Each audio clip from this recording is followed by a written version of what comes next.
I'm talking about the kind of statements that make your eyes roll so far back in your head you can practically see your own brain trying to process the sheer audacity.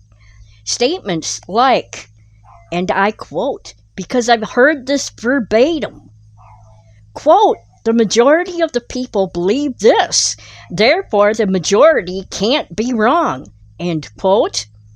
And another one I hear is, quote, all these people couldn't have been lied to all this time, end quote. Let me be unequivocally clear. The number of people who believe something has zero bearing on its truth value. Zero. Zip. Nada. And yet, this is the intellectual crutch so many Christians lean on when their faith-based arguments crumble under the weight of even a cursory examination. They wield this majority shield against anyone who dares to bring facts, research, and genuine inquiry to the table. And guess what? That's usually us. When I present my research, when I lay out the facts I've uncovered through diligent study, I'm often met with this dismissive wave of hand, as if my carefully documented findings are somehow negated by their perceived popular consensus. And if, on the rare occasion, I am unsure of something, I explicitly state that. I don't pretend to know everything, because that's the honest, intellectually humble approach. But more often than not, when I speak on matters of religion, I've dug deep. I've read the texts, the commentaries, the critiques, the historical analysis. I've lived through it. I've processed the experiences. So when I come to you with information, you can be damn sure it's been vetted, or at the very least, clearly framed as my opinion when that's the case. Today, my friends, is an opinion piece. I'm giving my opinion. So this is an opinion piece. But it's an opinion forged in the fires of extensive research, personal experience, and the relentless pursuit of truth beyond dogma. It's an opinion about why the Christian fixation on majority belief is not just flawed, but dangerous. Let's talk numbers, shall we? Here in the United States, the majority of people identify as Christian, a significant majority, in fact, and because of this, a very loud, very influential segment of the majority firmly believes that this nation was meant to be a Christian nation. You hear it constantly. Quote, America was founded on Christian principles, end quote. And, quote, our laws should reflect God's law, end quote. They ignore or willfully misinterpret the clear intentions of the Founding Fathers who, for all their personal beliefs, crafted a secular government precisely to prevent the very religious tyranny they had witnessed and fled. They wanted religion out of government. Why?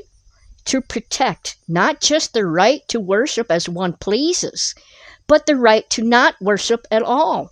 To ensure that all people have equal rights regardless of their spiritual compass or lack thereof.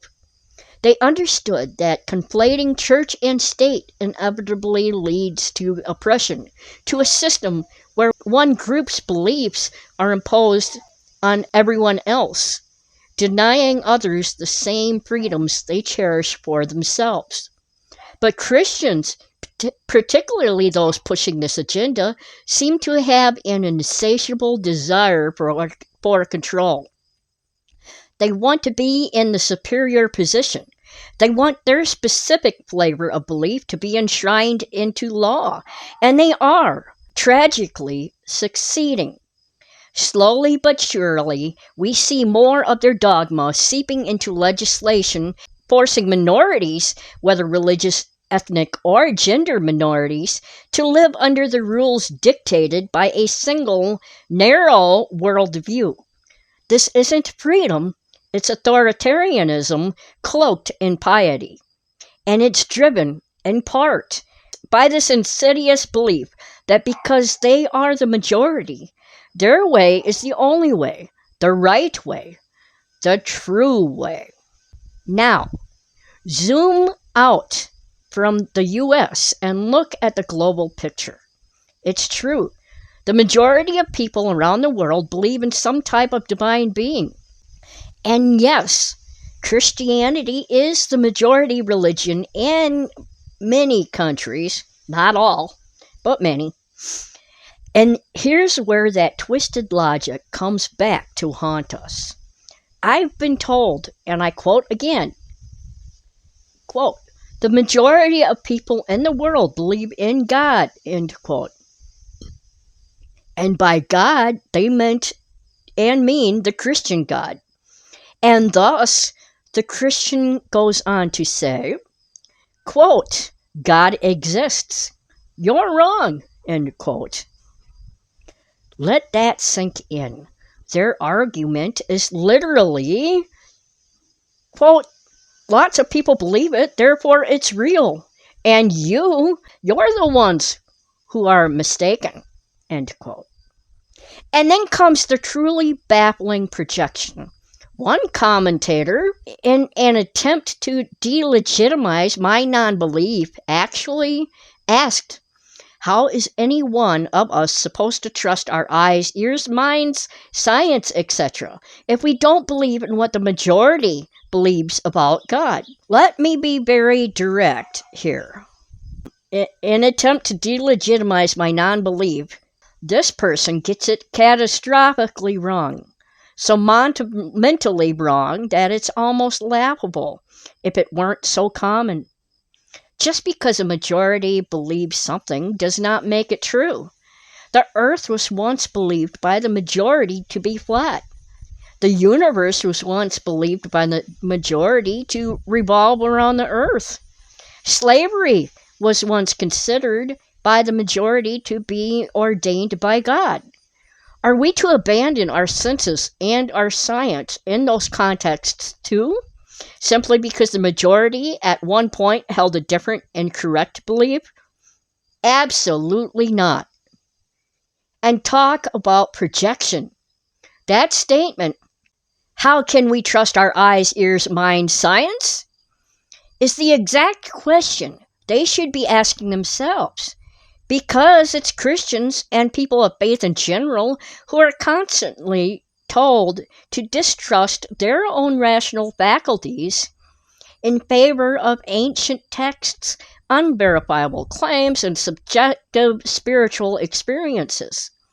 They are the ones relying on religious texts and customs, on unproven miracles, and an unprovable divine being to define what is true and what is not.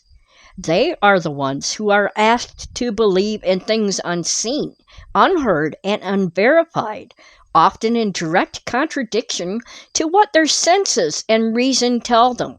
We atheists, on the other hand, are grounded in reality. We do trust our eyes, our ears, our minds, and most importantly, science. We observe the natural world. We see the majestic trees, the intricate ecosystems, the astonishing complexity of animals, and yes, the breathtaking expanse of the cosmos.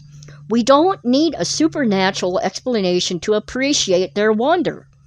We don't need to invent a celestial wizard to explain what we don't yet understand.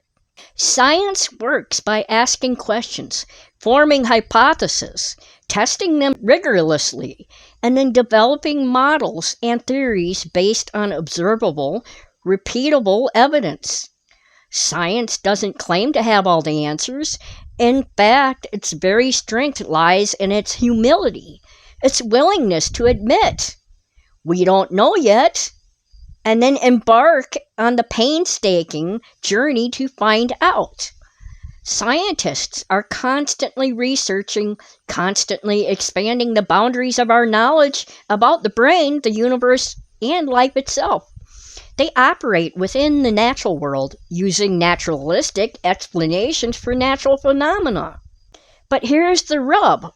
Science cannot prove the existence of a God or that miracles can happen because these concepts exist outside the realm of the natural, observable, testable world. And this, my friends, is where Christians try to perform their greatest logical gymnastics. They claim with a straight face that, quote, God is outside time and space, so he cannot be proven, and therefore he exists because science has not proven that he doesn't, end quote. Again, let's unpack that intellectual sleight of hand.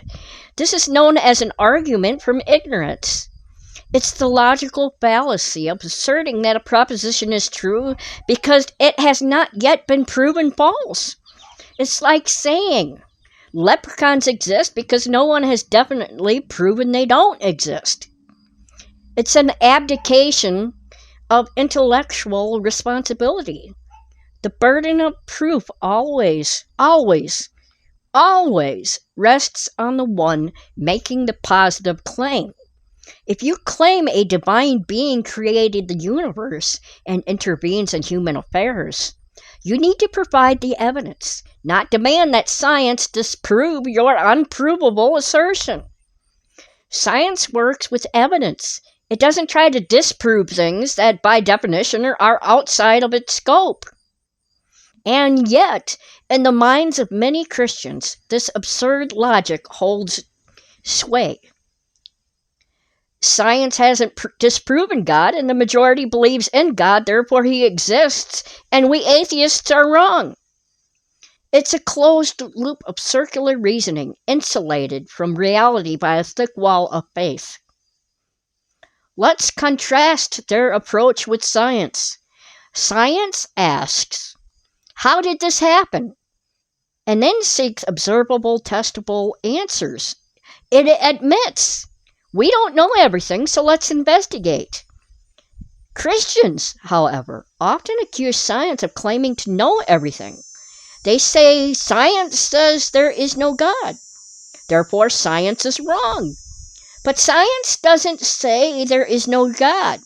Science says there is no evidence for God within its methodology. It's an important distinction. It's religion, particularly fundamentalist Christianity, that claims to know 100% where we came from, how the world operates, and how it got started, all based on ancient myths and unsubstantiated claims. They claim absolute certainty about cosmic origins and divine intervention without a shred of testable, verifiable evidence. So who's actually claiming to know everything without proof? It's not the scientists. It's the people who preach dogma as undisputed fact, dismissing centuries of scientific discovery in favor of a literal interpretation of a Bronze Age text. They claim to know more than scientists do, based purely on belief, not on any real evidence or verifiable data.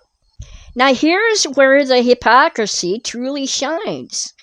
I'm an atheist and, crucially, an ex-Christian. I've spent years researching Christianity, its history, its scriptures, its sociological impact, and the actual practices and beliefs of its adherents. I know from both personal experience and extensive study what the majority of Christians do, how they behave, and what ideologies they propagate. I see the patterns. I document the evidence. I speak on how dangerous many aspects of the Christian belief and action can be, especially when wedded to power. And when I discuss these patterns, when I highlight the concerning behaviors of the majority of Christians in certain contexts, I'm often met with comments like, quote, "You're wrong in your thinking on several issues pertaining to Christianity. I don't do that certain thing you discussed. End quote. Then, because they do not do those things, they tend to draw the conclusion by saying, quote, Christians do not do the things you say they are doing, end quote.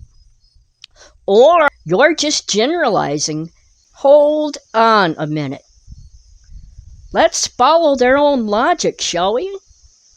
When they claim the majority of the population in the world believes in God, therefore it is true and I am wrong, end quote, they are using the exact same majority argument that I tend to use when I talk about the majority of Christians engaging in certain problematic behaviors or holding dangerous beliefs. And then suddenly my use of the word majority is invalid. You see the glaring double standard? When it serves their narrative to validate their unprovable God, the majority argument is their undeniable truth. But when it confronts the reality of their own community's actions and beliefs, when it highlights the genuine dangers and hypocrisies, suddenly my well-researched observations about the majority of Christians are dismissed because some individual commentator doesn't personally fit the description. It's a shield to deflect criticism and an offensive weapon to push their narrative. I use logic, reasoning, empathy, and a basic sense of human decency to analyze the patterns I observe within Christianity. I find it, in many of its manifestations, to be profoundly problematic and often dangerous, especially when it demands political power. My conclusions are based on observable facts, documented history, and the lived experiences of millions. But I am told by these very same people that I am wrong in my thinking. Yet, when they claim the majority of the population believes in God, and therefore it's true, without a single shred of relevant evidence for the existence of that God, suddenly they hold the truth, and I am the one who is wrong. This isn't a debate, this is an intellectual dodge. It's a refusal to engage with reality, dressed up in the false authority of popular consensus. It's a flimsy argument for those desperate to cling to a belief system that lacks foundational proof, trying to prop it up with numbers instead of facts. So, my atheists, ex-Christians, skeptics, and deconstructors, here's what I want you to remember, to internalize, to arm yourselves with. Numbers don't matter, facts do. Your skepticism is not a weakness. It is an incredible strength. Your demand for evidence is not belligerence. It is intellectual integrity. Your refusal to accept claims without proof is not arrogance. It is the very essence of critical thinking. The majority has been wrong countless times throughout history. Progress, enlightenment, and the true understanding have almost always been championed by the thoughtful, the questioning, the minority who dare to challenge the prevailing narrative. Do not let anyone tell you that your capacity to trust your own eyes, ears, mind, and the glorious methodology of science is somehow compromised because you don't subscribe to a popular delusion. On the contrary, it is precisely because you value evidence over assertion, reality over myth, and reason over blind faith that you are the ones truly grounded in truth. You are not wrong. You are thinking. You are questioning. You are seeking.